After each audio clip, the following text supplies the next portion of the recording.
दोस्तों नमस्कार। आज फिर मैं हाजिर हूँ एक और सच्ची घटना के साथ। दोस्तों, आज की जो सच्ची घटना है वो उत्तर प्रदेश के हरदोई ज़िले की है, जिस ज़िले में एक लड़की की शादी होती है। उस लड़की के घर वाले उसकी शादी में एक आर्केस्ट्रा वाले नाचने गाने वाली कंपनी को बुक करते हैं।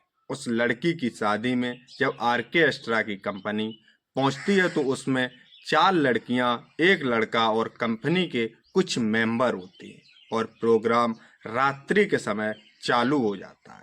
जब प्रोग्राम चल रहा होता है तो स्टेज पर 3 लड़कियां परफॉर्मेंस कर रही होती हैं। वो लड़कियां जब परफॉर्मेंस करके अंदर चली जाती हैं तो उसके बाद 10 बजे के टाइम एक और लड़की आती है जो काफ़ी खूबसूरत और दिखने में बहुत ही अच्छी लगती है। वो लड़की जब स्टेज पर आती है तो वहाँ देखने वाले लोग, बाराती और वहाँ के लोग तंग रह जाते हैं। जब वो लड़की स्टेज पर अपना परफॉर्मेंस करती है तो सभी लोग उसके परफॉर्मेंस के मोहित हो जाते हैं, क्योंकि वो लड़की दिखने में भी सुंदर थी और अपने नाचने गाने में भी बहुत माहिर थी, जिसको देखकर सभी लोग उसके ऊपर मोहित हो जाते हैं। जब वो लड़की डांस कर रही होती है तो भीड़ में से एक व्यक्ति 100 का नोट दिखाता है, जिसे लेने के लिए वो लड़की जाती है और वो लड़की जब उस पे से वो 100 का नोट लेती है और वापस जब स्टेज पर आती है तो उससे थोड़ा हंस मुस्करा देती है और वापस स्टेज पर आ जाती है। जब बाकी लोग ये सब देखते तो अब ज़्यादातर लोग 100-100 के नोट उसे दिखाना शुरू कर देते हैं। जब लोग उसे दिखाना शुरू करते तो अब वो किस किस पे से वो 100-100 के नोट लेने जाए तो कंपनी का जो मालिक होता है वो लोगों से पैसे लेना शुरू कर देता है, लेकिन लोग उसे पैसा देने से इनकार कर देते हैं। वो कहते हैं कि पैसा जिसे मुझे देना होगा वो लड़की खुद आकर लेगी।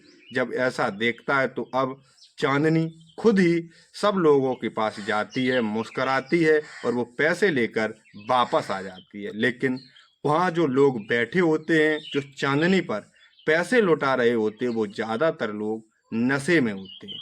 वो लोग चांदनी के साथ बदसलूकी भी करते हैं, लेकिन चांदनी इन बातों को और इन सब चीज़ों को इग्नोर करके आगे निकल जाती है, क्योंकि उसका तो वो पैसा होता है और वो इन सब चीज़ों से पहले से ही जान परिचित थी।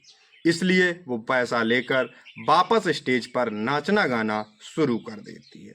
कुछ देर बाद चांदनी नाच गाकर वापस पीछे की तरफ निकल जाती है और बाकी की लड़कियां स्टेज पर आकर डांस करना शुरू कर देती हैं। लेकिन लोग वहां पर हंगामा शुरू कर देते हैं और आर्केस्ट्रा वाले जो मालिक होता है उससे कहते हैं कि नहीं, ये लड़कियां डांस नहीं करेंगी। अगर डांस करेगी तो वही लड़की करेगी, उसे आप बुला कर लाइए। जब आर्केस्ट्रा का मालिक चांदनी के पास जाकर कहता है कि बेटा, तुमको ही वो लोग पसंद कर रहे हैं, तुम पर ही पैसा लौटा रहे हैं, क्यों ना तुम ही जाकर डांस करो। काफ़ी ज़्यादा उस मालिक के कहने पर चांदनी फिर से स्टेज पर आती है और परफॉर्मेंस करना शुरू कर देती है। लेकिन अब चांदनी पूरी तरह थक चुकी थी। उसके शरीर में इतना जतन नहीं था कि अब वो और डांस कर सके। वो तुरंत फिर से वापस चली जाती है। जब चांदनी दोबारा से वापस पीछे की तरफ चली जाती है तो सब लोग दोबारा से उस आर्केस्ट्रा मालिक पर दबाव बनाना शुरू कर देते और वहाँ पर हंगामा करना शुरू कर देते हैं कि अगर डांस करेगी तो वही लड़की करेगी, वरना ये सारा कुछ बंद कर दिया जाएगा।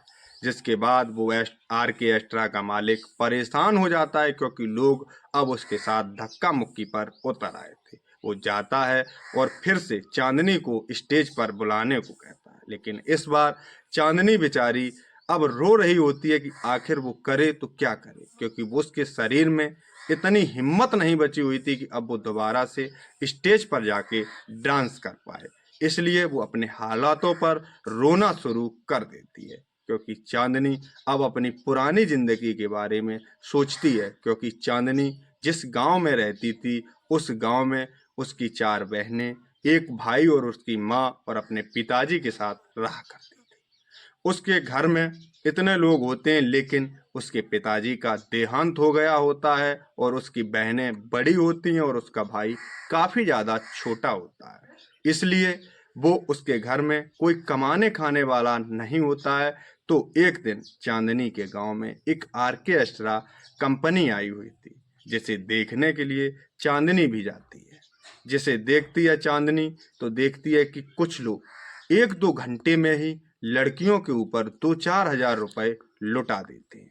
ये काम चांदनी के मन को भा गया था, क्योंकि चांदनी डांस बहुत ही बेहतरीन कर लिया करती थी।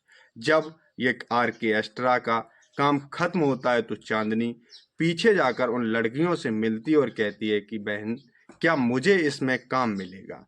पहले तो वो लड़कियां इस काम के लिए उसे मना करती हैं, लेकिन जब चांदनी अपने घर की हालत और अपने हालातों के बारे में बताती है तो वो लड़कियां चांदनी को अपने मालिक से मिलवा देती हैं।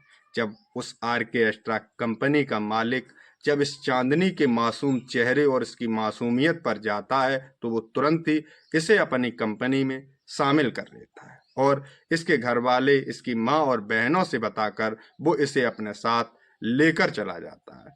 चांदनी अपने काम में बेहद माहिर हो चुकी थी और वो अपने मालिक को बहुत ही ज्यादा पैसा कमा रही थी। लेकिन इधर चांदनी ये सब बैठकर सोच ही रही होती है कि तभी आर्केस्ट्रा का मालिक दोबारा आता है और चांदनी को बाहर स्टेज पर जाने का दबाव बनाता है। चांदनी बेचारी करती तो क्या करती, क्योंकि उसकी मजबूरी होती है, तो वो कुछ बहाना करके बाहर की तरफ निकलकर 100 नंबर पर कॉल करके दोबारा स्टेज पर पहुंच जाती है। इधर चांदनी 2-4 गानों पर ही डांस कर पाती है कि तभी वहाँ पुलिस आ जाती है और पुलिस आकर उस प्रोग्राम को बंद करा देती है। पुलिस में एक कांस्टेबल होता है जो ये जानने की कोशिश करता है कि आखिर पुलिस के पास फोन किसने किया था। तो वो देखता है कि काफी दूर डरी सहमी हुई सी चांदनी बैठी होती है। वो तुरंत चांदनी के पास जाकर कहता है कि बेटा, तुमने ही फोन किया था। चांदनी कहती है कि सर, फोन तो मैंने ही किया था, लेकिन आप इस बात को किसी को ना बताएं तो अच्छा रहेगा, क्योंकि ये लोग, अगर इन लोगों को इस फोन के बारे में पता चल गया तो ये लोग मुझे काम से निकाल देंगे और फिर मेरे कमाने खाने का धंधा बंद हो जाएगा और मेरे घर के सारे लोग मुझ पर ही डिपेंड हैं।